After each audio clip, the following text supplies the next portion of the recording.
Hello guys and welcome back to my channel सिर्फ IAS।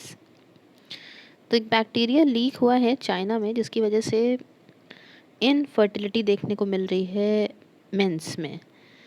तो हम यहाँ पे पूरी बात करेंगे आखिरकार ये बैक्टीरिया क्या है, इसका नाम क्या है, कहाँ से निकला है और आखिरकार कैसे इसका ट्रांसमिशन हो रहा है। तो शुरू करने से पहले चैनल को सब्सक्राइब कर लीजिएगा, बेल आइकन को प्रेस करिए ताकि आपको रेगुलर अपडेट्स मिलती रहें। तो शुरुआत करते हैं। तो जैसा कि आप देख सकते हैं ये ब्रूसेलॉइस चाइना में आउटब्रेक हुआ है। पूरे वर्ल्ड में ये बात बहुत ज़्यादा फैल चुकी है और ये CNN की न्यूज़ है कि किस तरह का ये है, ये बैक्टीरिया इन्फेक्शन कितना डेडली है, क्या इसके सिम्टम्स हैं, क्या ट्रांसमिशन है, कैसे आप इससे प्रिवेंट कर सकते हो। तो हम यहाँ पे जानेंगे कुछ चीज़ों को। तो ये जगह आप देख सकते हैं, चाइना के अंदर एक जगह है जिसका नाम है लैंजाओ। लैंजाओ जगह से ओरिजिनेट हो रहा है और मेन ये ब्रूसिलोसिस है क्या, ब्रूसिलोसिस आखिरकार है क्या, पहले इस बारे में जानते हैं। देखिए, ये ब्रूसिलोसिस एक बैक्टीरियल डिजीज़ है ना। और मेनली देखा जाए तो जानवरों में ये देखने को मिल रहा है, जैसे कि cattle, swine, goats, sheep, dogs वगैरह में ये देखने को मिल रहा है। लेकिन ह्यूमंस में रेयर तो बहुत है, जल्दी से ट्रांसमिशन इसका नहीं है ह्यूमंस में, बट स्टिल ह्यूमंस यहाँ पे इन्फेक्ट हो सकते हैं अगर ये डायरेक्ट कांटेक्ट में आ जाएं किसी ऐसे जानवर के जो भी इन्फेक्टेड हो, है ना।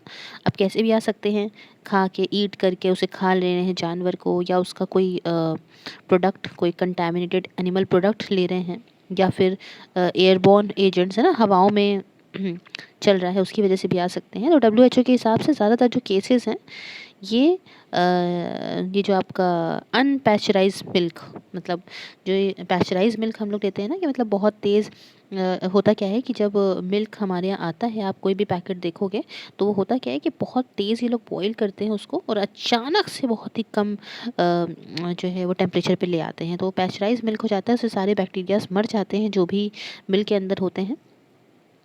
तो यहाँ पे कह रहे हैं कि भाई अनपैस्चराइज मिल्क की वजह से या चीज़ की वजह से, है ना, ये आपका इन्फेक्टेड गोट या शीप की आपने ले ली और भाई होता नहीं है कि भाई जानवर है तुरंत ही दोहा तुरंत ही पी लिया, तो इस वजह से भी ये फैल रहा है।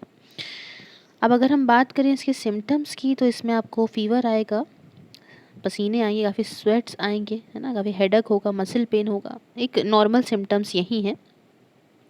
कुछ अगर मैं कहूँ कि कुछ लंबे समय तक जो सिम्टम्स चलेंगे और कभी नहीं जाएंगे, तो उनमें आपके बहुत सारे हैं, जैसे कि आपको फीवर आता रहेगा, आपको आर्थराइटिस हो सकती है, आपको मेन यहाँ पे ये है कि स्वेलिंग हो सकती है टेस्टिकल्स में। टेस्टिस से आप जानते हो कि मेल का एक काफ़ी इंपॉर्टेंट पार्ट है, उसमें काफ़ी etching and all, swelling and all की वजह से मेल्स यहाँ पे इनफर्टाइल भी हो सकते हैं और हो रहे हैं। काफ़ी चीज़ें देखने को मिली हैं, कुछ लंबे वक्त के बाद ऐसा देखने को मिला है।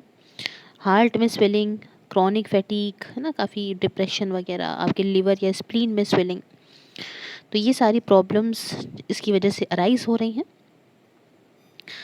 आगे बताएं तो ये कहाँ से शुरू हुआ, हम अभी जो करेंटली शुरू हुआ उसके पीछे की क्या कहानी है आपको अगर वो बताऊं तो मेरे लिए अच्छा ये इम्पोर्टेंट इसलिए हो जाता है जानना, क्योंकि अभी यहाँ पे 2-3 हज़ार लोग इन्फेक्टेड हैं चाइना में इससे।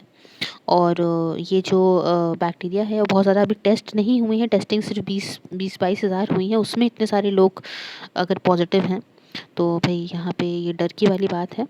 और ये अब हम यहाँ पे टॉपिक पे क्या थे कि ये करंट आउटब्रेक कहाँ से शुरू हुआ है, जो अभी हुआ है वहाँ पे, वो कहाँ से शुरू हुआ है, कैसे हुआ।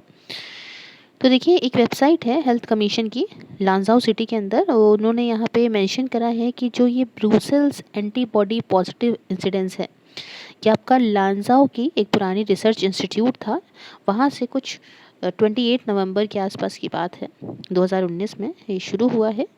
अब हुआ क्या था कि पिछले साल ही जुलाई अगस्त के बीच की बात है कि वहाँ पे एक वैक्सीन बनाई जा रही थी, है ना।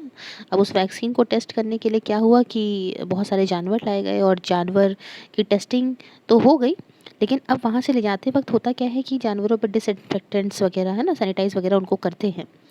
अब जो सैनिटाइज़र उस फैक्ट्री ने यूज़ करा था उनको डिसइंफेक्ट करने के लिए उन जानवरों को, वो एक्सपायर्ड सैनिटाइज़र था।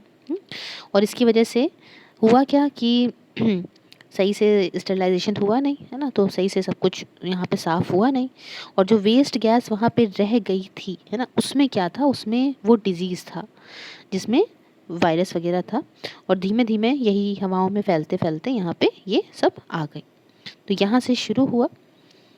अब हम बताएं कि कैसे ये ब्रूसेला जो है वो ट्रांसफ़ॉर्म कैसे होता है, एक से दूसरी जगह कैसे जाता है, वो अगर हम जानें तो ये ब्रूसियोसिस जो है ये कांटेक्ट में आने से होता है। मैंने आपको बताया tissues, blood, urine, vaginal discharge, या आप कुछ एनिमल का खा लो, जब जैसा भी मतलब वही रॉ मिल्क पी लो, है ना? मिल्क प्रोडक्ट ले लो आप इन्फेक्टेड एनिमल्स से। इसको यहाँ पे अंडुलेंट फ़ीवर, माल्टा फ़ीवर, अब आप ये कहोगे ना कि भैया यहीं से शुरू हुआ है क्या, कोरोना वायरस की तरह है क्या? तो नहीं भैया, ये माल्टा फ़ीवर मेडिटेरियन फ़ीवर भी कहलाता है। ये मेडिटेरियन सी के आसपास एक जो आइलैंड है उसका नाम माल्टा है, तो यहाँ से ये शुरुआत हुई थी, इसलिए इसको माल्टा फ़ीवर भी बोलते हैं। तो अभी तो फ़िलहाल नहीं, लेकिन हाँ आने वाले समय में ऐसा ना हो कि ये एक दिक्कत का कारण बन जाए। खैर काफ़ी न्यूज़ में रहने वाली बात थी, तो मैंने सोचा आपके साथ मैं शेयर करूं। तो अगर आपको वीडियो अच्छा लगा तो लाइक शेयर सब्सक्राइब ज़रूर करिएगा। बाकी सारे लिंक आप जानते हो हमेशा की तरह डिस्क्रिप्शन बॉक्स में, आप मुझे कहीं भी फॉलो कर सकते हो। जॉइन बटन से आप मेरी मेंबरशिप को ज्वाइन करके मुझे सपोर्ट कर सकते हो। Thank you so much for discussion. Have a wonderful day है। Take care.